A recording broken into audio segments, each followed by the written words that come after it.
Faire un don à SOS. Est-ce que Bernard Anthony, vous avez entendu ce débat? Est-ce que vous pouvez me dire comment on peut sauver les chrétiens d'Orient? Et déjà, qu'est-ce qu'on peut faire nous-mêmes? Parce que moi je vois des jeunes qui s'engagent là avec SOS Chrétiens d'Orient, je vois des centaines de jeunes qui s'engagent. Moi je trouve ça fabuleux, même quand ceux qui courent à Paris, ceux qui sont au Liban, etc. Aussi, non mais d'accord, mais je vois l'œuvre d'Orient, je vois le Saint-Sépulcre, cette association qui est aussi à Jérusalem. Il y a beaucoup de gens qui font beaucoup de travail. Est-ce que c'est de ça dont on peut parler aussi un peu?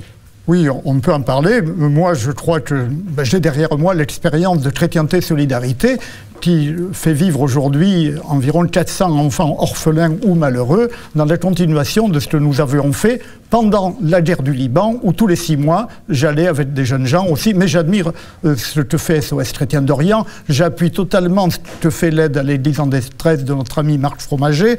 J'appuie totalement ce que fait l'œuvre d'Orient, qui est une institution. Mais ça, c'est bien, ça permet, et c'est important que ça existe.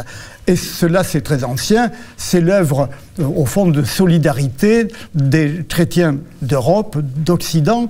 Mais cela remonte très loin. Le problème de la survie des chrétiens d'Orient, il est posé avant le déclenchement des croisades, parce que quelquefois on dit ces affreuses croisades. Mais pourquoi ont-elles été déclenchées? Parce que le calife Al-Hakim se conduisait comme c'était effrayant, c'était l'État islamique, rien de neuf sous le soleil. Il y a une continuité des méthodes de l'État islamique pendant toute cette histoire-là. Alors, la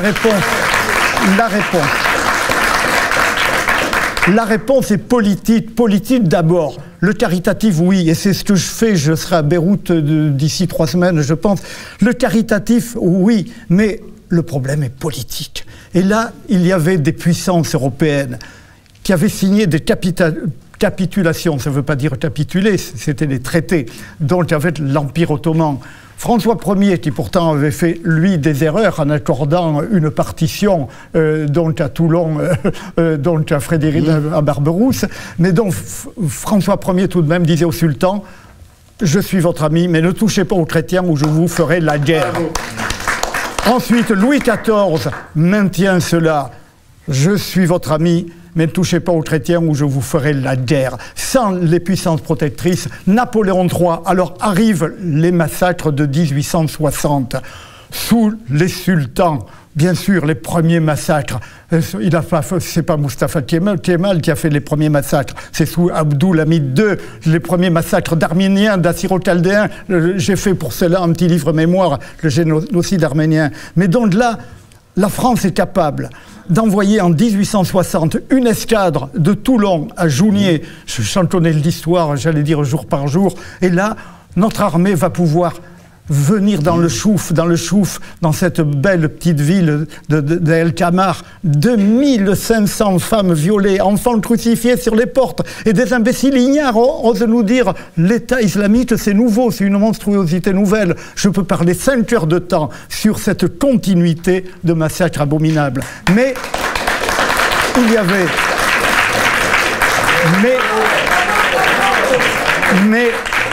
Mais il y avait les puissances protectrices et le drame de la France, voyez-vous, c'est qu'à la victoire de 1918,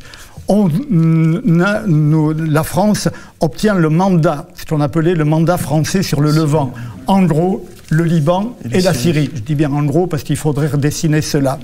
Et là, il va y avoir la première abomination moderne dans l'histoire de l'armée française. Il y a encore des Arméniens rescapés qui se réfugient en Cilicie. Il y a là un corps expéditionnaire français, commandé par le général Duffieux, avec des officiers remarquables, le général Andrea, le colonel Brémond. Et ces gens-là, ces officiers, on va leur dire, ils ont donné leur parole aux Arméniens, ils les ont protégés. Les Arméniens disent, si vous partez, on est foutus. Le gouvernement de Briand, en connivence maçonnique avec, effectivement, Mustafa Kemal, parce que tous les dirigeants jeunes turcs sont francs-maçons. Je dis bien tous. C'est une histoire que j'aborde aussi. Le gouvernement français va donner ordre de repli. Et on abandonne nos Arméniens, nos Assyro-Chaldéens. Et là, il y a un homme remarquable qui s'appelle le capitaine Paul de Rémusat du Véou. qui sera un des grands héros de la résistance. Il finira colonel. Il s'en va les larmes aux yeux, la tripe serrée. Et il écrit dans ce très beau livre que je voudrais rééditer prochainement, il écrit dans ce très beau livre: « Plaise au ciel qu'on n'ait pas à revoir de pareilles ignominies d'abandon au Tonkin et peut-être demain en Algérie. » Le colonel Duvéou avait vu cela. Il n'y a donc, pour sauver les chrétiens des rues, j'ai aimé tout ce qu'a dit Charlotte Dornelas, tout ce qu'a dit notre ami, mais le problème... Moi, un peu moins peut-être. Mais toi, je t'aime, toi, c'est différent. Oh, ce que tu dis... Bon, depuis après, le temps, ça ne regarde pas. Allez, donc le problème est politique. Et là, tant qu'on n'aura pas reconstruit politiquement notre France et notre Occident en général, hélas, on voit l'agonie des chrétiens d'Orient, parce qu'ils étaient, oui, dans cette immense population arabe, ils ont été longtemps majoritaires, dans cette immense population copte, ils ont été longuement majoritaires, mais ensuite, les poches se sont faites, non sans querelle, bien sûr, que les musulmans entre eux se font la guerre, les chiites, les sunnites, les alaouites, etc., etc. Mais globalement, il y a cette avancée, et ce qui fait que on peut... Là, j'en viens à quelqu'un qu'il faut lire, c'est Badiéor, cette immense intellectuelle juive arabe, égyptienne, chrétienne d'Orient entre djihad et dimitude. Voilà, entre djihad et dimitude. Alors, une scène, c'est simple, c'est chez moi la semaine dernière. Mon ami irakien Joe Chazazi téléphone à Mossoul, enfin, parce qu'il avait pu s'enfuir. Nous l'avons accueilli à Toulouse, lui et sa famille. Son frère aîné avait été assassiné, son père a été assassiné. Il téléphone à son voisin, espérant revenir.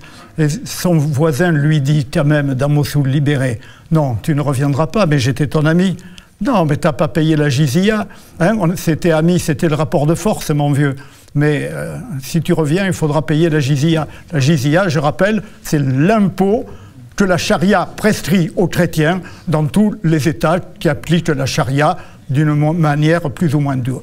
Donc le problème est politique. Tout le reste n'est pas littérature, mais ce sont des œuvres très nécessaires qui aussi donne une connaissance donc politique du problème. Et voilà, je n'ai pas autre chose à dire. Merci beaucoup Bernard Anthony. Voilà, les chrétiens d'Orient.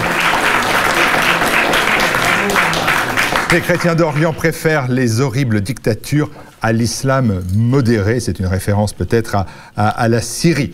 Contre la persécution des chrétiens, le rosaire, avec un rosaire qui enchaîne la violence. Charlotte Dornelas, une croisée au service des chrétiens d'Orient, armée de mon micro et de ma caméra.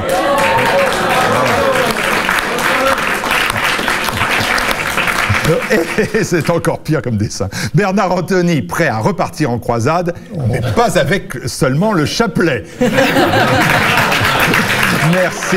Merci beaucoup de nous avoir suivis. Merci Bernard Anthony, merci au réalisateur Benjamin Nicolas, au producteur Arnaud Soyer, à l'ensemble des techniciens, à l'ensemble du public, des donateurs de TV Liberté qui nous permettent de faire cette émission. On se retrouve très prochainement avec notre futur invité, dont je vais vous donner le nom. Non, ce sera la prochaine fois.